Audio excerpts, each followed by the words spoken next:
Supreme court की आईनी bench फौजी अदालतुनि खे 9 मई साने जे वाक़ियनि में मुलविस 85 जवाबदारनि जा फ़ैसिला ॿुधाइण जी इजाज़त ॾेई छॾी। जस्टिस अमीनुद्दीन जी सरबराही में आईनी बेंच सिविलियंस जी मिलिट्री कोर्ट जे फ़ैसिले ख़िलाफ़ इंटर कोर्ट अपीलुनि ते ॿुधणी कई। आईनी बेंच चयो त फौजी अदालतुनि जा फ़ैसिला सुप्रीम कोर्ट में अल्तवा हेठि केसनि जे फ़ैसिले सां मशरूत हूंदा। जिन जवाबदारनि खे सज़ाउनि में रियायत मिली सघे थी इहा ॾेई आज़ादु कयो वञे। जवाबदारनि खे आज़ादु नथो करे सघिजे उन्हनि खे सज़ा ॿुधाइण ते जेलुनि में मुंतक़िल कयो वञे।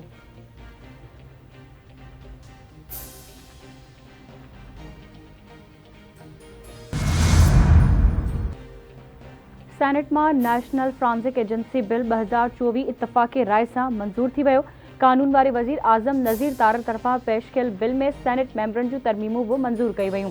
आज़म नज़ीर तारण जो चवणु आहे त ॿीटी शहरी रखंदड़ शख़्स नेशनल फ्रांसिक एजेंसी जो डीजी मुक़ररु नथो थी सघे। वज़ीर खे 1500 सीसी गाड़ी ऐं 400 लीटर पेट्रोल ॾिनो वेंदो आहे। 95% वज़ीर पघार न पिया वठनि। बिजली गैस जो बिल वज़ीर पाण ई ॾियनि था। उन्हनि खे सरकारी मरातूं नथियूं ॾिनियूं वञनि। सवालनि जे वक़्फ़े में घरू वज़ीर लिखत में जवाब ऐवान में पेश कयो, जंहिं में ॿुधायो वियो आहे त गुज़िरियल 2 सालनि में नादरा किफ़ायत शारी पॉलिसी मुताबिक़ का गाड़ी ख़रीद न कई। 2022 में स्टाफ जे पिक एंड ड्रॉप ऐं ऑपरेशनल मक़सदनि लाइ बसनि ऐं कोस्टरनि ते ॿधल 35 गाड़ियूं ख़रीद कई वयूं। नादरा 26 करोड़ 43 लख 34 हज़ार मालियत जूं गाड़ियूं ख़रीद कयूं।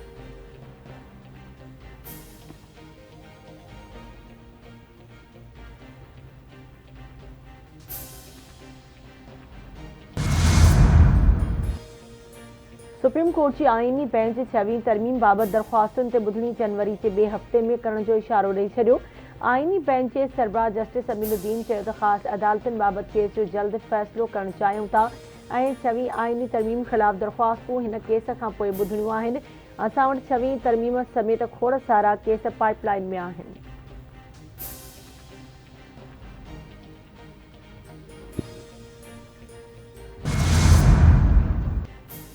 बदीन वेझो हुरन जे रूहानी पेशवा पीर पगारे जे काफ़िले में शामिल मुरीदनि जी वैन सां हादसो। कराची रोड मोरझर वेझो 2 ट्रॉलरनि सां टक्कर। 4 ॼणा हयातियूं विञाए वेठा। 21 ज़ख़्मी थिया। फौजियुनि जा लाश ऐं ज़ख़्मियुनि खे इंडस अस्पताल आंदो वियो। 3 ज़ख़्मियुनि खे गणती जुगी हालत में हैदराबाद रेफर कयो वियो।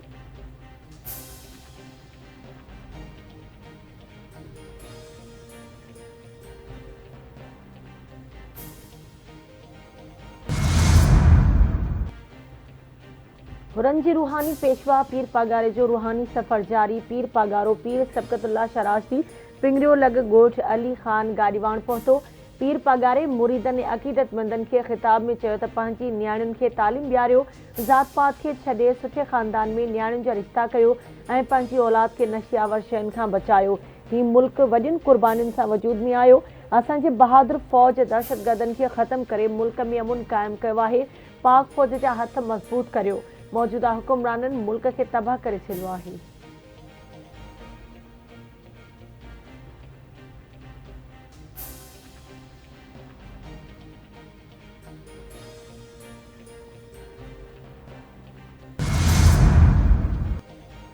तहरीक इंसाफ़ ॻाल्हियुनि लाइ कमेटी जोड़ी आहे पर ॻाल्हियुनि जो पैगाम नाहे उमाड़ियो।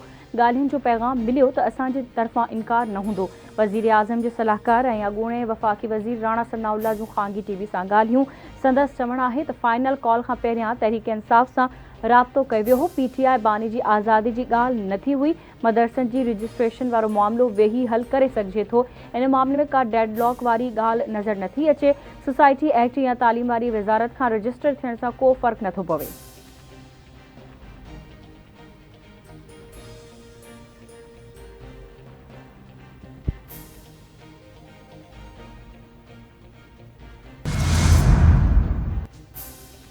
पाकिस्तान के मैन्युफैक्चरिंग सेक्टर की ग्रोथ 2% खां 6% ते अची वई आहे।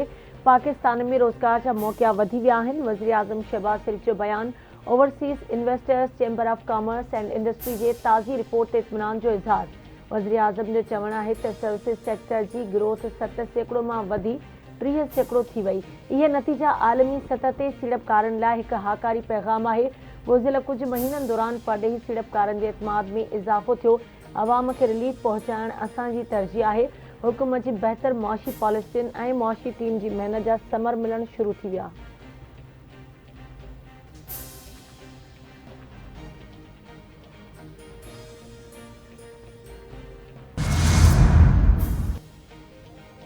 सिंध हाई कोर्ट में पॾेही वज़ीर इसहाक़ डार खे नाइब वज़ीर आज़म बणाइण ख़िलाफ़ दाख़िल दरख़्वास्त जी ॿुधणी वफ़ाक़ी हुकूमत जवाब जमा कराए छॾियो। जवाब में चयो वियो आहे त इसहाक़ डार वटि डिप्टी वज़ीर आज़म जा इख़्तियार नाहिनि। दरख़्वास्त जी ॿुधणी अणॼाणायल मुदे ताईं मुलतवी।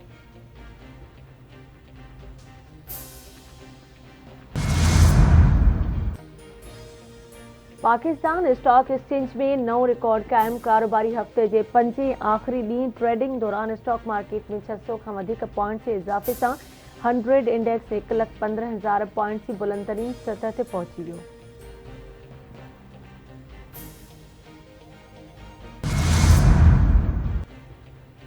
सिंध असेंबली जी पब्लिक अकाउंट्स कमेटी जी वॾी कामयाबी। क़ौमी ख़ज़ाने खे नुक़सान पहुचाईंदड़ सरकारी ऑफिसरनि खां तारीख़ी वसूली। सिंध हुकूमत जे ख़ज़ाने में 62 करोड़ रुपयनि खां वधीक रक़म जमा थी वई।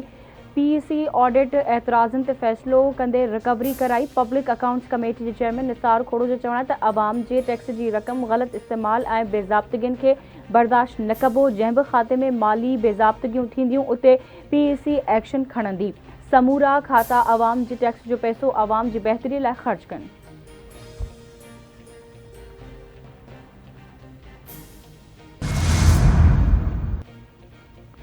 ख़ुराक खाते जी वॾी कार्रवाई। 2 ऑफिसर बरतरफ़, 20 ऑफिसरनि खे आख़िरी नोटिस जारी। करप्शन जे इल्ज़ाम में ज़िले फूड कंट्रोलर गुल मोहम्मद सुमरो खे बरतरफ़ कयो वियो। फूड सुपरवाइज़र सिकंदर हयात बुरड़े खे बि नौकरीअ तां बरतरफ़ कयो वियो। गुल मोहम्मद सुमरो खां 881 टन कणक जी रक़म वसूल करण जो हुकुम। सिकंदर हयात बुरड़ो खां 3 करोड़ 44 लख रुपया वसूल करण जो बि हुकुम जारी।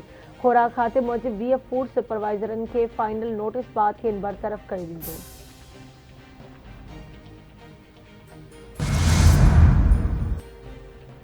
शाम में हुकूमत जी तब्दीली सां आलमी मार्केट में गैर यकीनी वारी सूरत हाल सबब 16 डिसंबर खां पेट्रोल जी क़ीमतुनि में इज़ाफ़े ऐं डीज़ल जी क़ीमतुनि में घटिताई जो इम्कान। पेट्रोल जी क़ीमत में 81 पैसा फ़ी लीटर इज़ाफ़ो ऐं डीज़ल जे अघ में 3 रुपया 94 पैसा फ़ी लीटर जी घटिताई थी सघे थी।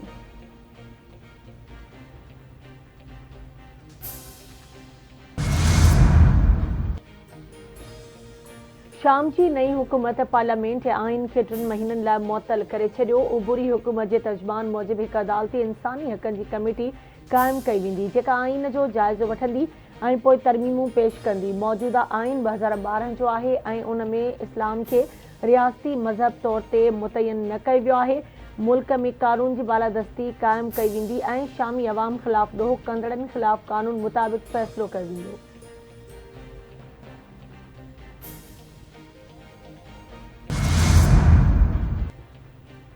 शाम ते इसराइल जी जारियत जो सिलसिलो जारी। गुज़िरियल 2 ॾींहनि में 500 खां वधीक हवाई हमला। इसराइली जंगी जहाज़नि शाम में फ़िज़ाई कार्रवायूं तेज़ करे छॾियूं। गुज़िरियल 48 कलाकनि में स्ट्रेटेजिक फ़ौजी हदफ़नि ते 500 खां वधीक हवाई हमला। शाम जो फ़ौजी ऐं इंतिज़ामी ढांचो तबाह थी वियो। लताकिया ऐं तरतूस में बंदरगाहनि ऐं हथियारनि जे डिपो ते बमबारी। इसराइली फ़ौज गोलान जी पहाड़ी इलाइक़नि ऐं बफर ज़ोन में कब्ज़ो वधाए छॾियो।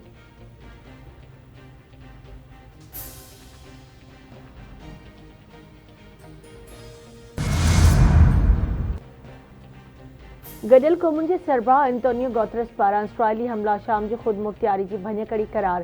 शाम में इसराइली हमलनि ते ॻणती आहे। इसराइली हमला शाम जी ख़ुदि मुख़्तियारी जी भञकड़ी आहिनि। गडियल क़ौमुनि जे सरबराह एंटोनियो गुतरस जो बयानु।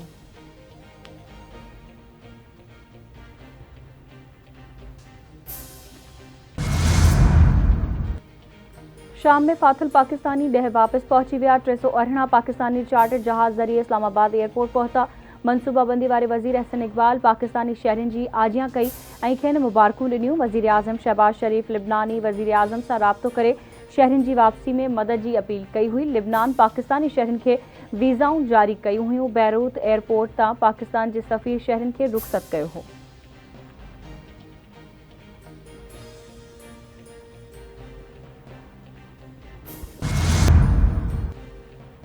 बांदी में हथियार बंदनि हथां क़तल थी वियल सहाफ़ी रज़ा मोहम्मद जमाली जो मढ़ मिटीअ माउ हवाले। ॻोठ हाजी बुढ़ो ख़ान जमाली में मक़तूल सहाफ़ी जी जनाज़ नमाज़ में सियासी समाजी अॻवाननि सहाफ़ियुनि ऐं शहरियुनि जी वॾे अंग में शिरकत। माहौल सोगवार। मक़तूल जे वारसनि पारां पुलिस खे जवाबदारनि जा नाला ॾियण बावजूदि केस दाख़िल न थियो ऐं न ई जवाबदार गिरफ़्तार थी सघिया।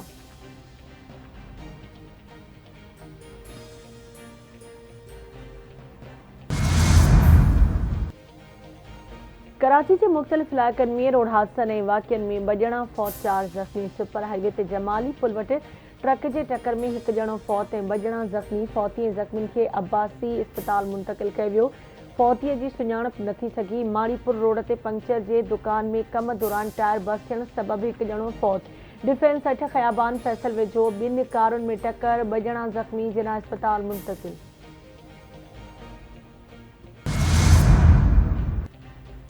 फूसड़ी वेझो रेती सां भरियल ट्रक ओल्ड फुलेली वाह में किरी पई। ड्राइवर मौज़ाणे तौर महफ़ूज़ रहियो। हादसे सबबि वाह तां क्रॉस थींदड़ सुई गैस जी मुख्य पाइप लाइन टुटी पई। हुसड़ी समेत केतिरनि ई ॻोठनि में गैस जी सप्लाई मुअतल। आवाम परेशानियुनि जो शिकार।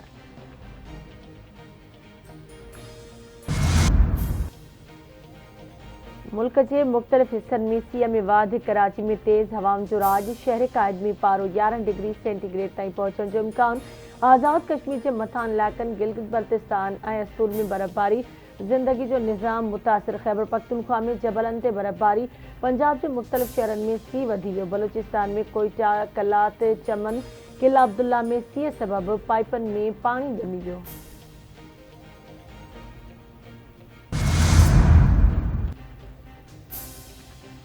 पाकिस्तान क्रिकेट टीम के हेड कोच जैसन गैलेस्टी उहिदे तां इस्तीफ़ा ॾेई छॾी। पीसीबी तस्दीक़ करे छॾी। जैसन गैलेस्टी जे इस्तीफ़ा खां पोइ पीसीबी आकिब जावेद खे रेड बॉल जो उबूरी हेड कोच मुक़ररु करे छॾियो। आकिब जावेद वाइट बॉल जो बि उबूरी हेड कोच आहे।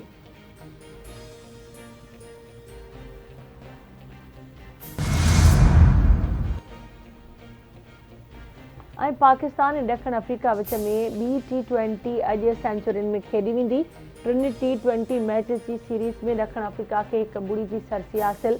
ॾखण अफ्रीकी फास्ट बॉलर एनरक नोर्किया इंजरी सबबि सीरीज़ मां ॿाहिरि।